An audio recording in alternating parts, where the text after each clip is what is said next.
Episode 3, and Paint Spray Mojo is back. Witness the beautiful factory finish on my airboxes. Oh yeah, come on down.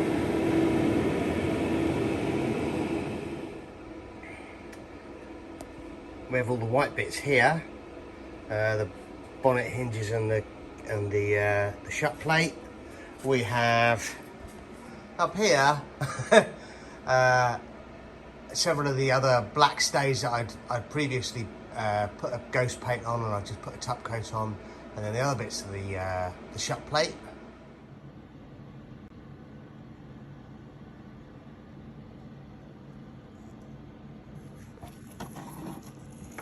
Just recording the rat's nest that is the wiring to this DB10, so I can strip it out and get rid of a piece of loom. These little Dremel wire brushes, perfect for prepping this bulkhead. Not cheap at about 5-6 quid a go, especially as I've done the first one in about 15 minutes. So Monday 22nd, I've got the window wiper drive out. It's on the bench. What else have I done? I've started stripping this bulkhead. As you can see, that's gonna need quite a bit of work.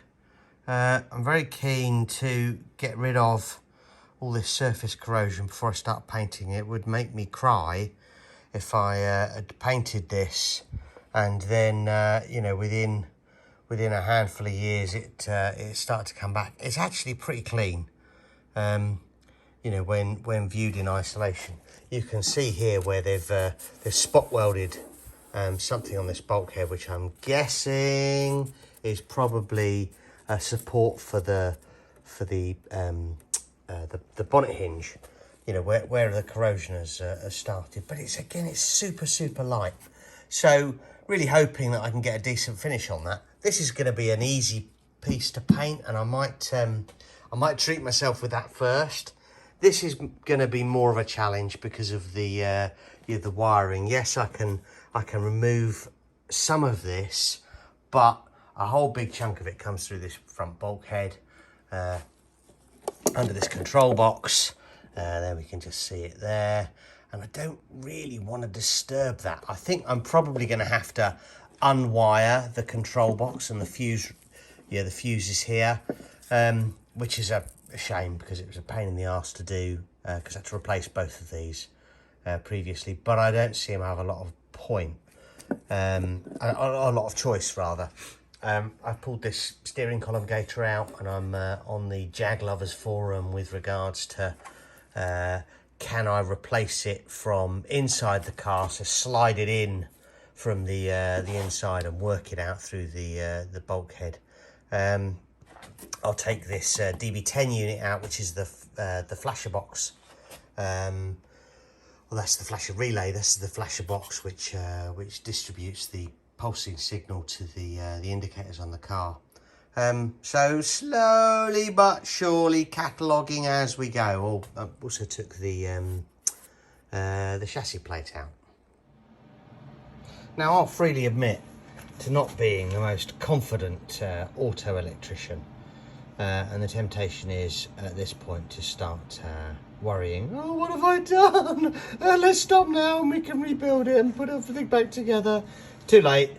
I've already stripped most of the loom out of this the driver's side wing. I've just got this box to remove here, and on this side it's pretty much all done. That's the loom from the other wing. I'll get rid of this fuse box, and then we'll just carry the bare minimum of loom in the car, which we'll have to box up whilst we're painting. But slowly but surely we're getting there. As with all these things, right, it's important to be methodical. I don't have to label like crazy because I'm taking lots and lots and lots of pictures. I can't remember how I used to do this before before the iPhone, the invention of the iPhone. I do remember the last car I completely rewired was my Austin Healey 3000. And actually, there's nothing that complicated to it. You just got to be, you know, slow, careful and methodical. So another hour snatch this evening. We're making headway, you know. Definitely too late to turn back. So I've stripped about as much of the wiring loom as I can out. This is the main loom that passes through the firewall. Short of the brake reservoir here, the left-hand inner wing is pretty much clear and ready for prepping.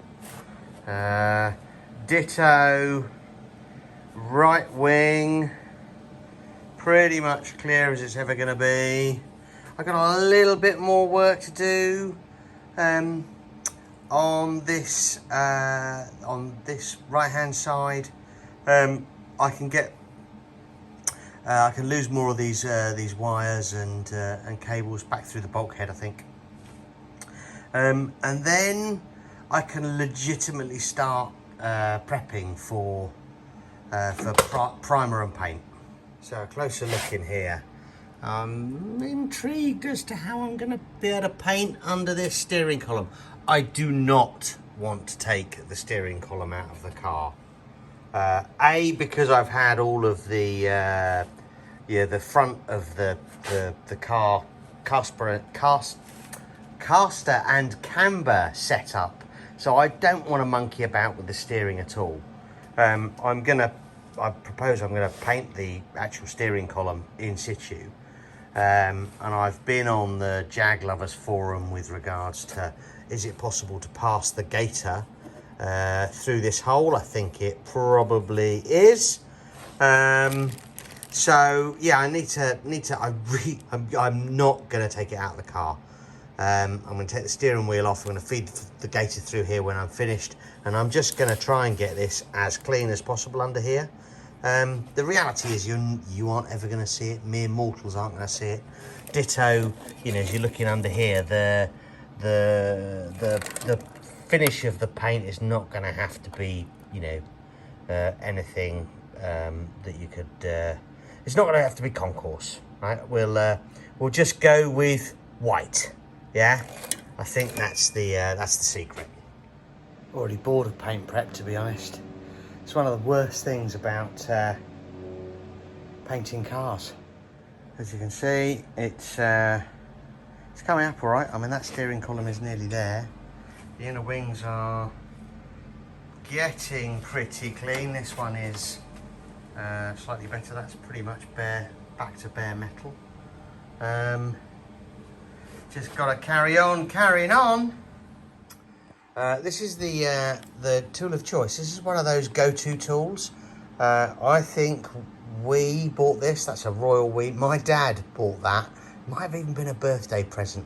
And I'm going to go back 35 years. But you put that bad boy wire brush on it, and there's a reason that I'm not videoing it, because I need both hands on that sucker.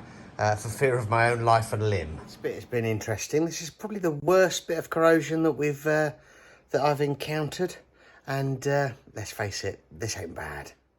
So you can just see in this corner, which is an utter git to get to.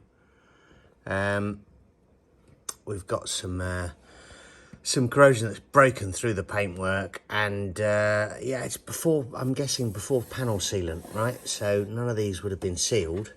Just relied on the paint, and with movement over time it had got a bit of moisture in there, and Bob's your mother's brother.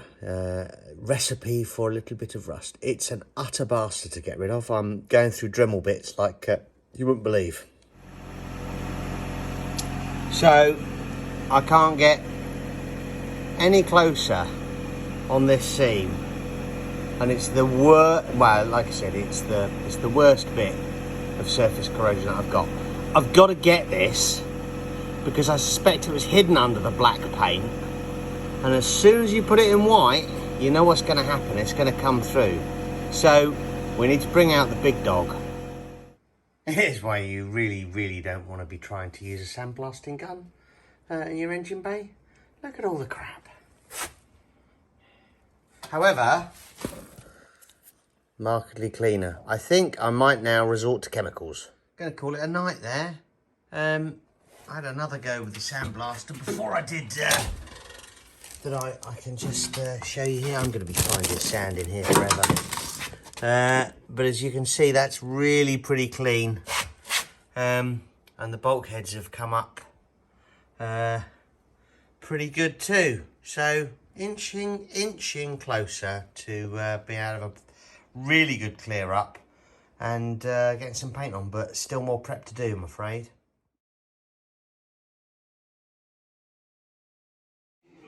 Thought we'd finish with the sandblaster. Unfortunately, opposite side, by the way, like the tooth, chipped it yesterday, eating an apple, going in Monday for a replacement. But yeah, opposite side exactly the same, like a carbon copy. There we go. So the only answer is to bring out the sandblasting gun and make an incredible amount of mess again. Sand literally goes everywhere. Plus, combination of sand and WD-40 on the panels that I stripped that were blooming up with rust after 24 hours. Not a great combo. It's going to make prep for paint a nightmare. However, much cleaner. I think I'll dab some chemicals on there, see if I can get rid of the worst of it, and then hopefully it won't come through the epoxy primer. Bear it no longer. I wasn't going to spray the chassis anyway. It would be too complicated, and also it would be too patchy. So I have hand painted what I'd rubbed down. At least that way it won't get super rusty whilst I'm waiting for the paint to turn up for the bulkhead, which obviously needs vacuuming because it's still got sand over it.